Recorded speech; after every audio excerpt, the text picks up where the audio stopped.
How yeah, like from now, I take joy in carrying people in this moment.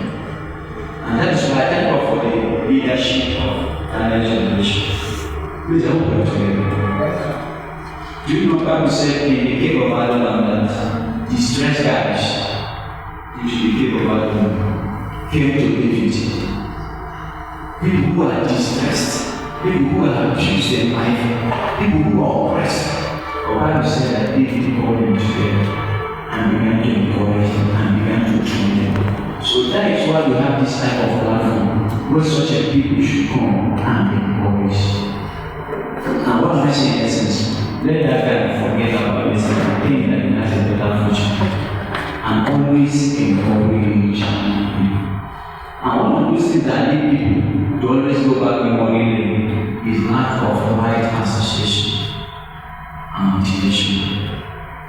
Are you getting me? Now that also brings me to this. We have to learn to motivate people. Are you getting me? Yes. We have to learn to do what? Motivate people. Now those distressed guys that came to David, Bible said that David began to motivate them, inspire them, and give them, and out of them came out the mighty name of David. So we have to incorporate those guys, we have to bring them into our system here in that next generation, having them along with what we're doing, set platform from them, encourage them. They will be restored.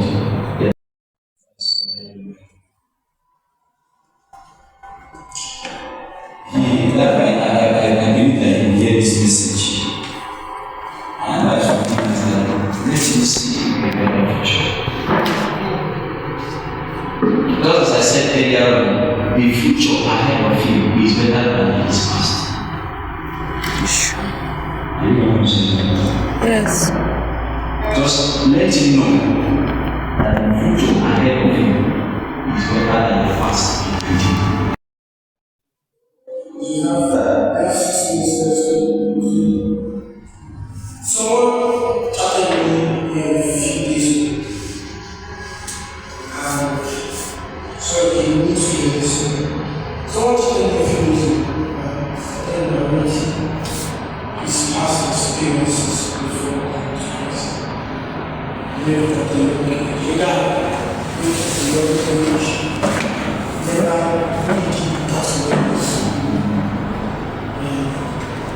parents living out of parents is so the whole they say that there is a law is being for and the contact Jesus earlier this year, the one of he was very outcast because of all these things. And he struggled to flow because he always feels without his memories. So what would be your advice to this kind of person? And so after this, I'd like you to pray for this particular man with a different message.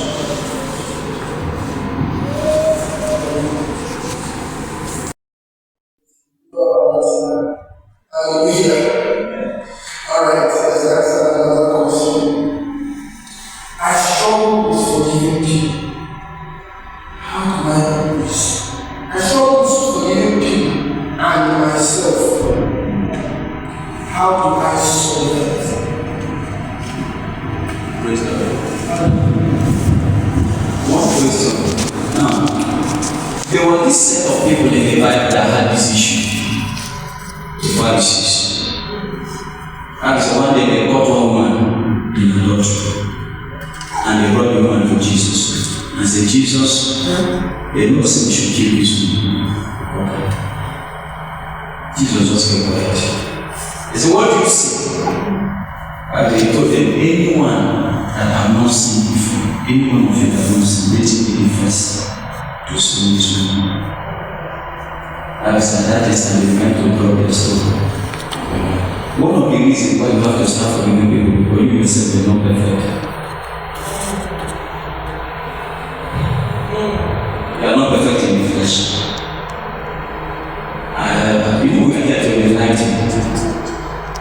if you have is that understanding that will make you forgive people.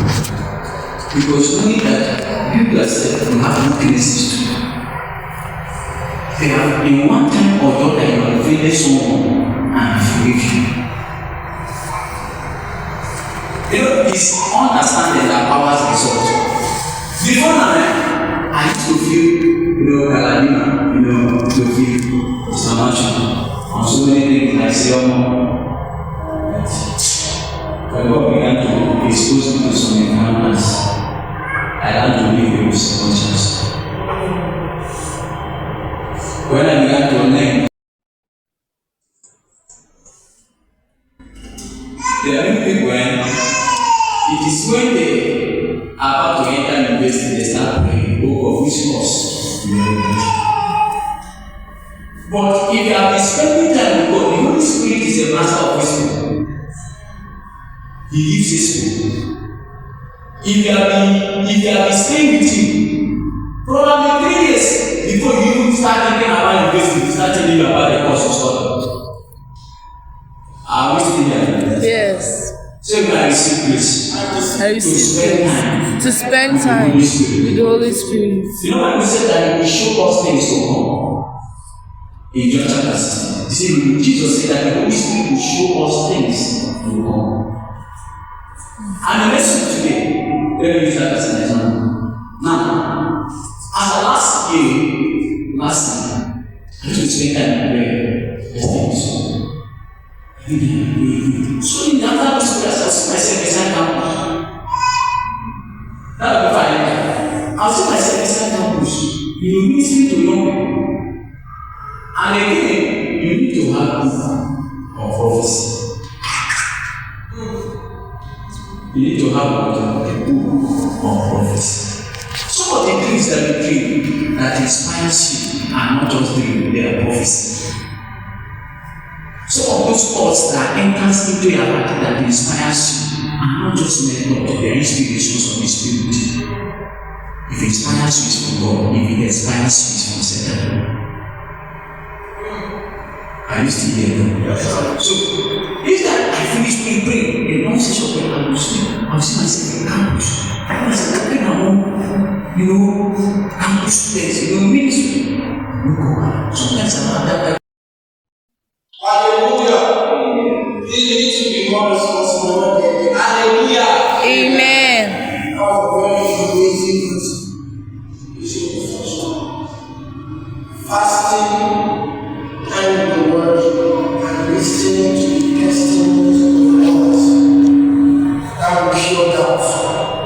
Amen. Amen. Alright, question number 4 says, how do I discern God's will calling for my life? Just a little harder because you see what we are doing here is actually a destiny building session. And I am taking each question, we are taking each question as serious as possible. Because we have prayed that the Holy Spirit will help us. Now, Jesus said, there's a little addition to that from the answer. Jesus said something. He said, take heed on how you hear. There is something about what you hear and doubt. The people you listen to, the people that hang around you, there are some people that their words speak opposite of faith. It's true, very true. Yesterday, I was in my house. Very true. Just some young guys, it's called Wisdom, that was SS to the website. Now I was thinking, wait, that's in the bill. 2 of them is in front of my house. Say the bill, say that guy, use a hammer. I said, what? Shake here! Just because I hate hearing that kind of thing. Are we still here? Yes, sir. Because this is how that creeps in. It starts from small. So when you begin to hear some things that so what do you know when Jesus was going to heal that girl? And the sin was there.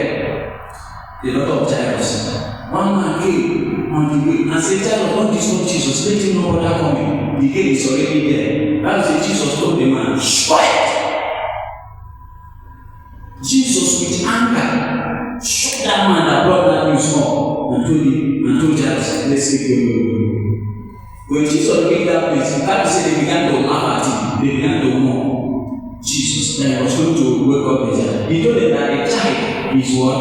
He's asleep. He's not there. Those guys full of doubt to them. The Bible said they were laughing. Jesus pursued them outside. There are some people who have to pursue outside your life. If your life is going to be sanitized or doubt, the Bible said Jesus pursued them well outside and took only Peter and James and one of them into the house. That is how to cure doubt. Number one. You woke up in the morning, you'll be praying with us and looking at him. You will read his Bible. So now if he's praying with us, I'm just inside the kitchen and pray for 5 minutes. Before you wait, I pop that fire. Before you wait, just like that. Association is powerful. Choose your associations carefully. Choose people that will impact you and not people that will take away from you.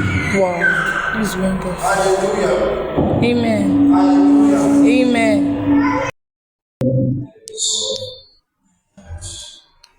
Okay.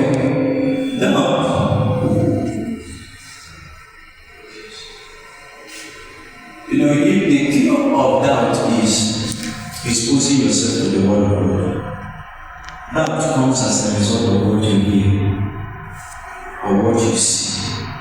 One way to cure doubt is by allowing the word of God to flow into your heart. Are you hearing me? Yes, sir. Doubt is the opposite of faith. Now, Bible said that faith comes by hearing and hearing. So when you hear, the Bible said, so mightily through the word of God and prevail. It prevails over doubt. The word of God is a spirit. So when you are having doubt, what do? You bring these messages, you begin to remove them, you begin to remove them. And then in that instance too, it also becomes necessary that you also add fasting. Fasting is a faith booster. Faith is a contrary force that fights and defeats doubt. I'm going to show you.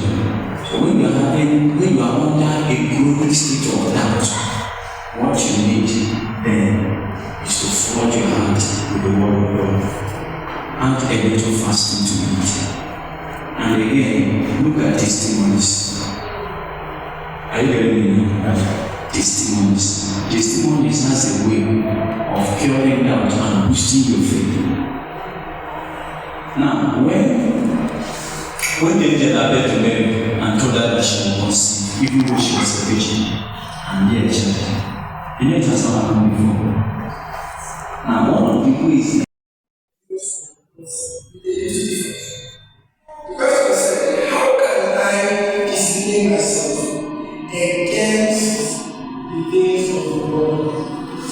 Of this world. Now, when we talk, we are not just talking from the blues. I have some few words for you today, of which will answer most of your questions. And God is our pastor said, he used the investor association. When I entered the world, one of the things that helped me was that I met a group of believers and joined them. So even the time when we there, I would have seen because of them. Are you getting me? Before now, I was not filled with the Holy Ghost. I was a Christian, just a normal Christian like every other person. I was not filled with the Holy Ghost. I know some people. Sorry, I was speaking broken in when I died. So I couldn't speak in tongue then. All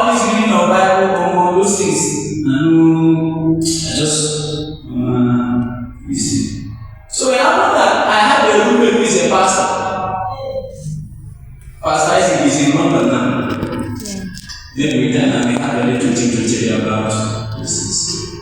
So I had a look with the pastor, and another one, this strong watchman, deeper life. So, more their concentration high pass now.